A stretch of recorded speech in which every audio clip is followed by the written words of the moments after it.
Welcome to our channel. Today we're diving into a topic that's about as fun as a root canal with a rusty spoon, the US Constitution. I know, your eyes just glazed over a bit, but bear with me. Because today we're talking about the parts of the Constitution that are somehow both incredibly important and routinely ignored. That's right, folks, we're talking about the top 5 most unconstitutional laws that are still somehow bafflingly enforced in the United States. Buckle up, because this is going to be a bumpy ride.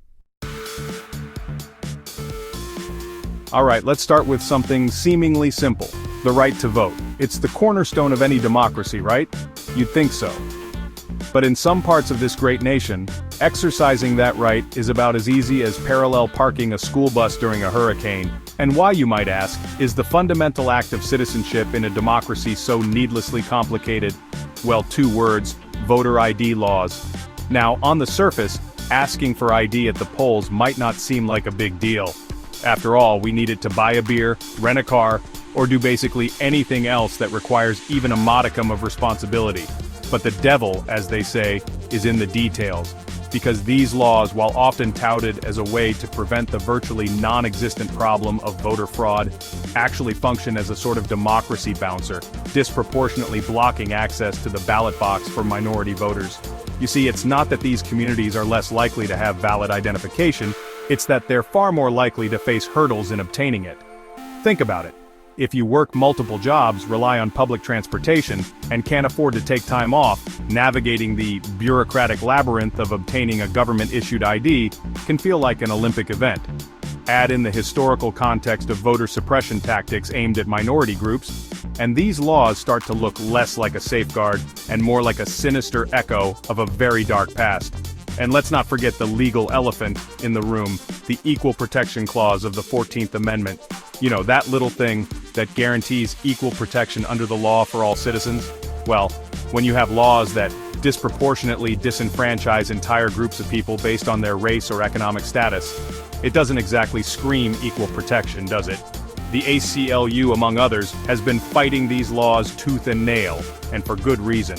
Because when we start putting up barriers to voting, we're not just disenfranchising individuals, we're chipping away at the very foundation of our democracy.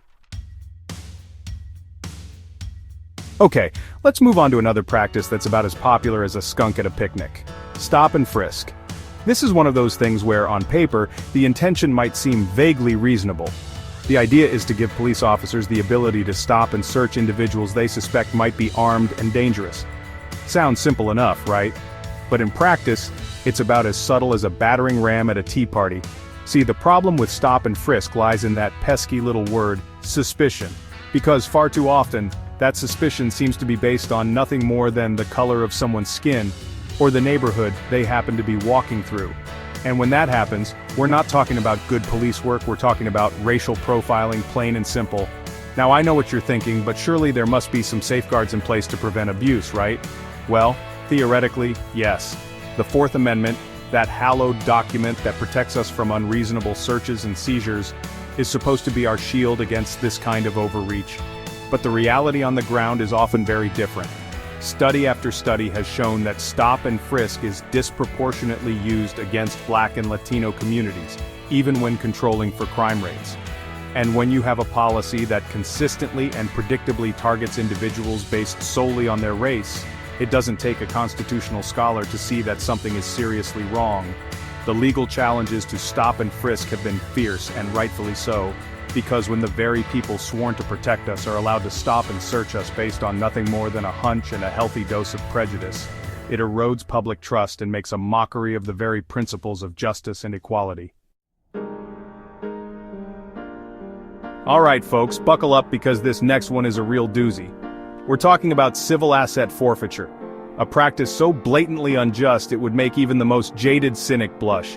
This is the legal equivalent of a magic trick, where the government gets to make your property disappear into thin air, and the only thing you're left with is a bewildered expression and a lighter wallet. Here's how the illusion works. Law enforcement can seize your cash, your car, even your home, on the mere suspicion that it was involved in a crime. And get this, they don't even need to charge you with a crime, let alone convict you. They simply have to convince a judge that the property was somehow connected to illegal activity, and poof, it's gone. vanished into the ether of government coffers. Now you might be thinking, well, surely there must be some kind of due process, right? You know, that whole innocent until proven guilty thing enshrined in the Constitution? Well, that's adorable that you think that. Because in the world of civil asset forfeiture, due process is about as common as a unicorn riding a Segway.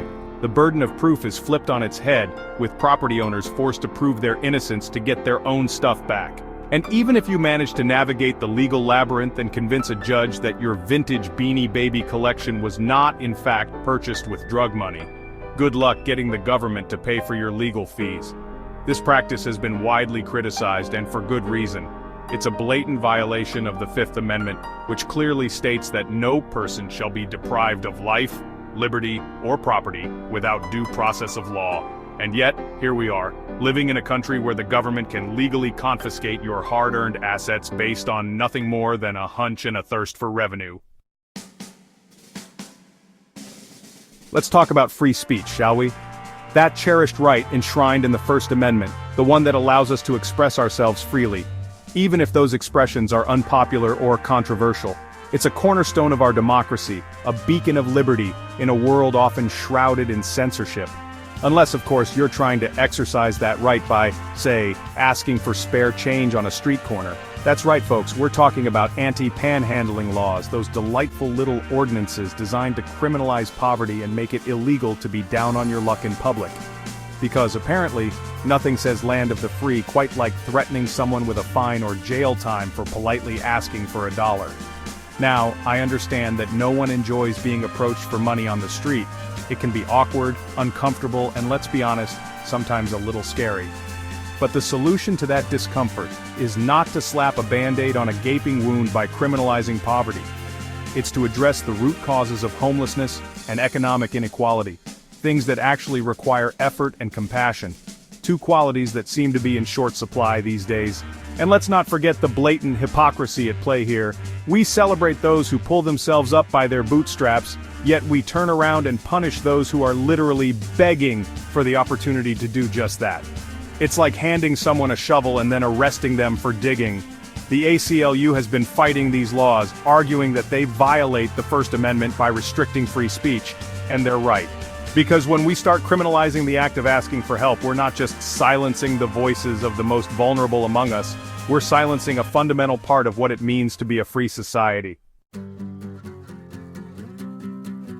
Okay folks, time for our final act of legal shenanigans, and this one is a real humdinger. We're talking about mandatory minimum sentences, a policy so illogical, so demonstrably flawed, that it makes you wonder if lawmakers were playing a game of legal Mad Libs when they came up with it.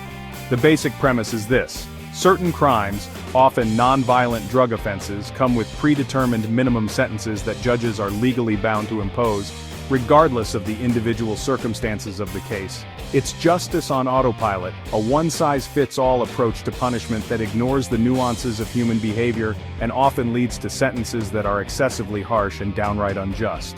Now I know what you're thinking, but surely there must be some exceptions built in, right? Like, what if the person is a first-time offender?